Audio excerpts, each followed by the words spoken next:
আজকে সকালবেলা ব্রেকফাস্টে বানিয়ে ফেলেছিলাম চটজলদি পাঁপড় ভাজা আর মুসুর ডালের খিচুড়ি। তো রোজ রোজ তো আর পাস্তা ম্যাগি খেতে ভালো লাগে না, মাঝে মাঝে একটু অন্যরকম কিছু খেতে ইচ্ছা করে।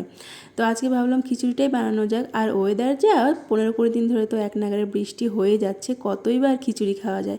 তাও আজকে সকালবেলা মনে হলো খিচুড়ি হলে কেমন হয়।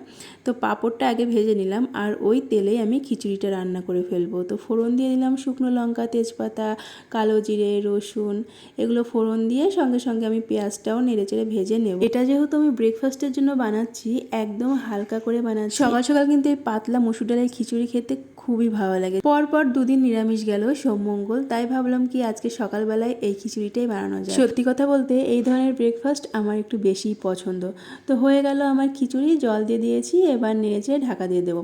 আর দুপুরের জন্য বসিয়ে দিলাম এখানে মোচা সিদ্ধ, কাল রাতেই কেটে রেখেছিলাম। সকালবেলাটা আমার এত তাড়াহুড়ো থাকে যে আমি সময় করে উঠতে পারি না। চাটা সেই কখন করে রেখেছি, খাওয়ার সময় পাইনি। ওদিকে চা খেতে খেতেই ছুটির ঘন্টা বেজে গেছে, তাই তাড়াহুড়ো করে মাম্মামকে নিয়ে এলাম। স্কুল থেকে ফিরে তার গল্পই শেষ হতে চায় না।